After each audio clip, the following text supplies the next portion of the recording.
tout ce que nous savons sur le premier islam, mis à part le Coran qui est un texte du 7e siècle, nous est donné par une tradition qui se construit à Bagdad à partir du 9e siècle. C'est-à-dire la tradition prophétique, la plupart ce sont des gens qui viennent de l'Empire perse.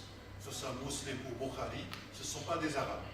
Donc ce sont les convertis au 9e siècle qui construisent l'islam d'un point de vue dogmatique. Les Omeyyades de 661 à 750 n'ont pas cherché à convertir le monde. Ils refusaient que les autres entrent en islam. Et donc, on peut se poser la question, pourquoi? Mais parce que justement, si vous vouliez devenir musulman entre 661 et 750, il ne suffit pas de dire l'attestation de foi que tous les musulmans disent aujourd'hui, il n'y a que de Dieu que Dieu et Mohammed est son prophète. Ça, c'est une construction tardive. Ce qu'il s'est passé aussi entre 661 et 750, si vous vouliez devenir musulman, il fallait être rattaché, ce qu'on appelle en arabe maoula, il fallait être rattaché à une tribu arabe pour devenir musulman. Sinon, c'était impossible parce que les Omeyyades préféraient que les autres payent un impôt plutôt qu'ils n'entrent dans l'islam. Donc, l'islam est resté pendant 150 ans quelque chose d'ethnique arabe. Très peu de musulmans le savent. Et c'est à partir des Abbassides, 750 qui renversent les Omeyyades, on ouvre, je dirais, la porte aux Juifs, aux chrétiens, aux Zoroastriens, qui vont venir avec leur passé, leur mémoire, et qui vont, ce qu'on appelle, bibliser l'islam. Et c'est à partir de ce moment-là qu'on va construire la figure idéale du prophète de l'islam. Vous voyez? Et c'est pour ça que c'est important de faire de l'histoire, parce qu'aujourd'hui, beaucoup de musulmans sont véritablement dans le fantasme des origines. Par exemple, la question du martyr au 7e siècle, c'est impossible. Pourquoi? Parce que vous êtes dans une économie de survie, où la vie de chaque homme compte. Vous avez beaucoup de passages où le Coran incite les gens à partir au combat, et les gens se détournent. Ils ne veulent pas aller au combat. Pourquoi? Parce que partir au combat, c'est prendre le risque de mourir. Et si vous venez à mourir, vous affaiblissez votre clan. On est dans un monde qui est très pragmatique. Et ça, il faut vraiment, je dirais, en prendre conscience. On n'est pas dans une logique de mort, on est plutôt dans une logique de survie, de vie. Et ça, il faut à un moment le comprendre pour voir comment l'islam, on est au 7e siècle, vous n'avez pas de système de contrainte. Vous n'avez pas d'armée, vous n'avez pas de police, vous n'avez pas de justice. Donc, vous ne pouvez pas contraindre les gens à rejoindre la prédication de Mohammed. L'islam de l'Empire, lui, il est hiérarchique. Donc, tout va changer.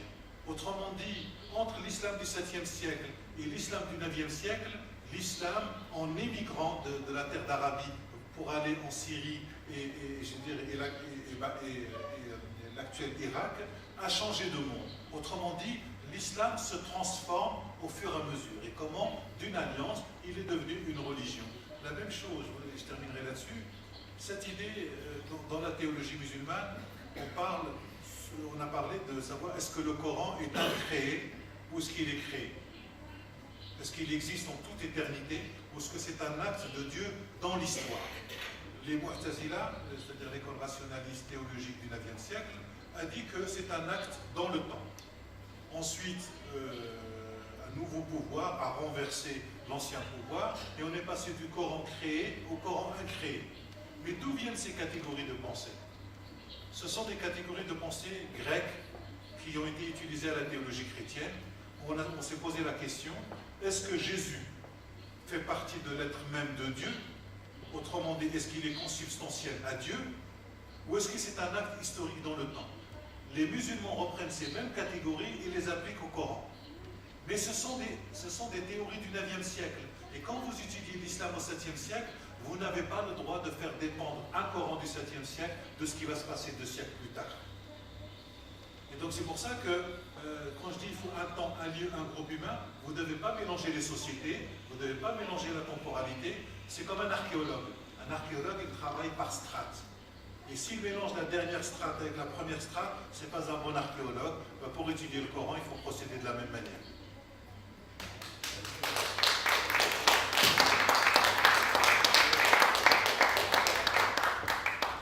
Кратка реплика. Нямаме време, защото това означава означава да се откажем от три въпроса. Единият е за влиянието на налагането на светския модел в Франция, забраната на бурките по някакъв начин. Другият е за това каква може да е тази нова глобална надежда, която да замени очарованието, в кавички го казвам, очевидно и се говори за подобно нещо на ислямска държава. И последният въпрос е какво мислим и какво правим ние тук. Така че не бих искала да влизате сега в уточняване на подробности. Може би да оставим минути за това, за размяна на реплики след това. Светската държава, моделът на Франция, в каква степен е част от проблема, ако можем да минем бързо по този въпрос тук. Защото в България вчера беше прият на първо четене закон за забрана на бурките и на религиозните символи с включително позоваване на френския модел.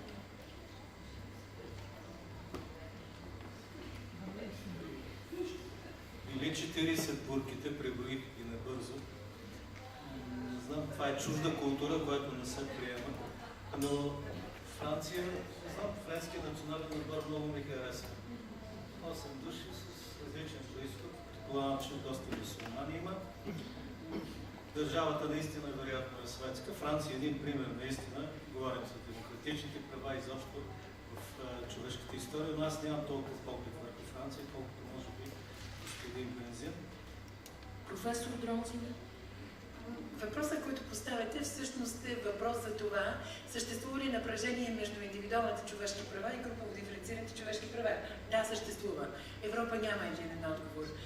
Франция забранява бурките, България може би ще ги забрани, Англия не ги забранява. Въпрос на чувствителност на обществата към този проблем. Франция и Белгия ги забраниха, някои германски провинции и част от Холандия. В Франция и Белгия са забранени и това са страните, в които имаше най-сериозни терористични актове. Господин Бензин.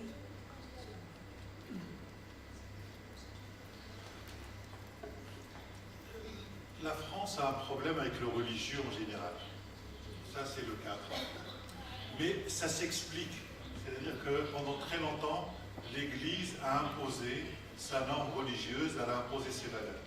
Et pour se débarrasser je dirais, du poids de l'Église, il a fallu beaucoup batailler. Et la loi de 1905 est finalement, je dirais, ce compromis. Le problème aujourd'hui, c'est qu'on veut passer de la neutralité de l'État à la neutralité de l'espace public. C'est là où il y a le problème.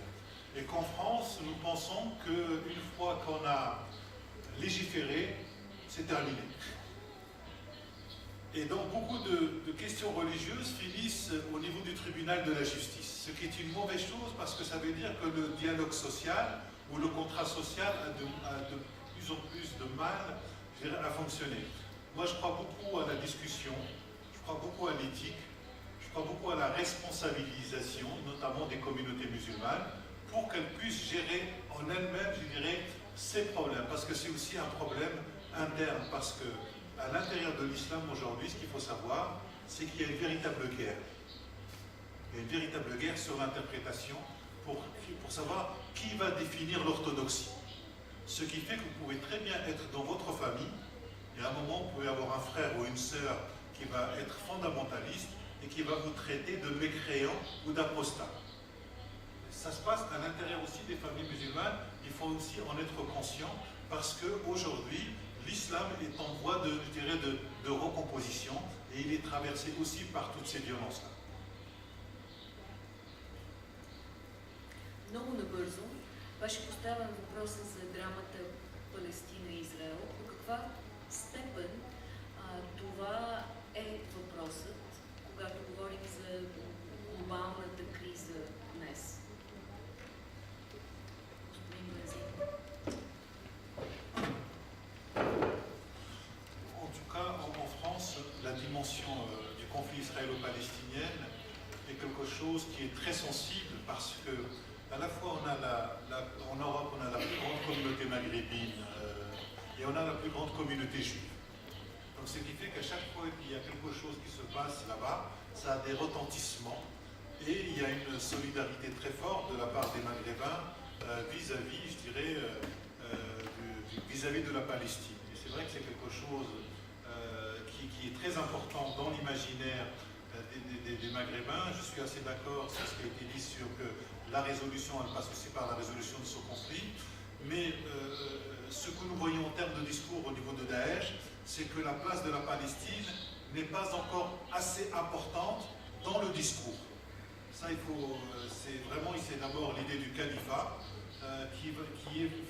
qui mobilise les gens beaucoup plus que, je dirais, le conflit israélo-palestinien aujourd'hui, mais simplement dans le discours. Професор Дронзи.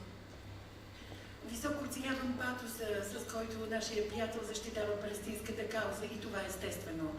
Бих казал обаче, че в израело-палестинския конфликт Израел не е единствената виновна или отговорна страна. От една страна. И второ, ако ми припомните и ако ми разрешите, ще ви припомня как започна и как приключи мирният процес от Осло. Мирният процес от Осло е процесът, който стартира за по-малото поколение, процеса, който стартира разговорите между палестинци и между израелци. С цел късничния. Ми се струва, че въпросът е по-скоро има ли отношение палестино-израелския конфликт в глобалната драма с ислямска държава днес? Ами има, но не е единствения, който има. Така, значи това е отговора на вашия въпрос, доколко е основен израело-палестинския конфликт. Остава ни да изясним модернизацията, един важен въпрос, но не знам дали имаме време за достатъчно пространни отговори. Мисля, че засегнахте в отговорите ви въпроса за историята, различното отношение към историята, но ми се струва, че на финала трябва да обърнем внимание на една реплика, казана от Рашид Бензин, а именно, че днешното унижение подготвя бъдещи войни. Това съответства и наказаното от посланичката на Мароко за това, че ислямска държава извършва разделение и не трябва да се прави услуга на идеолозите на ислямска държава, като се поддържа унижението. Затова финалният ми въпрос е какво може да изведе младите мюсюлмани в Европа, които имат нужда от принадлежност, от това някой да ги приласкае. Какво може да ги изведе от това приласкаване към ислямска държава, според вас?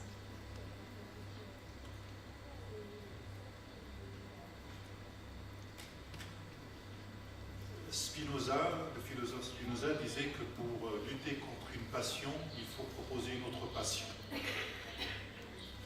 Et qu'aujourd'hui, il est très difficile de mobiliser une idéologie contestataire, parce qu'il faudrait que ce soit une idéologie contestataire qui puisse offrir une autre vision du monde. C'est-à-dire que pendant très longtemps, il y avait l'Est et l'Ouest, il y avait le communisme, il y avait le capitalisme, les choses étaient assez claires, nous avions deux idéologies, deux visions du monde, mais lorsque le communisme s'est écroulé, voilà que le capitalisme, le libéralisme est devenu triomphant avec ce fait que les individus sont remplaçables les uns avec, je dirais, avec les autres.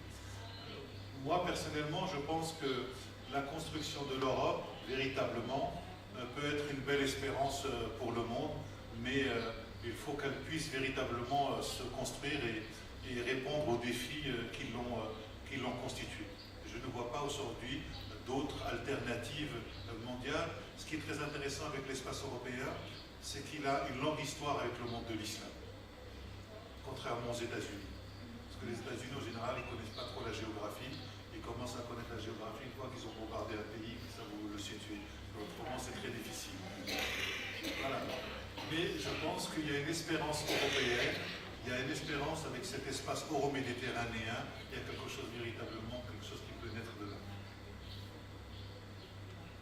Средиземноморско пространство, средиземноморска мечта. Не американска, не европейска, средиземноморска мечта. То Римската империя беше вътрешното езеро и Рим обедини всички тогава, да? Професор. Аз ще бъда много кратка. Интеграцията е отговорност на обществото, което интегрира, но също така и на общностите и на индивидите, които се интегрират. Когато всеки поема отговорността за тази интеграция, мисля, че ще имаме, ако не самата мечта, поне нейните контури. Благодаря. А какво е това възпламеняващо нещо, което можем да вземем от исляма? Последният зададен въпрос.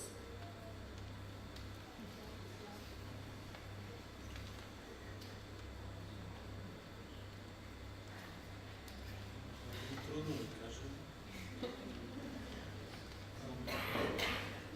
Ако говорим в съвременния контекст, в това, което се случва, явно европейските страни трябва да преформулират своята политика.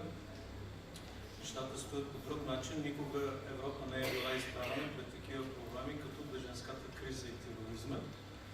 А пък мюсюлманите наистина, ако искат да се вградат тези европейски общества, трябва да влезат в техните канали.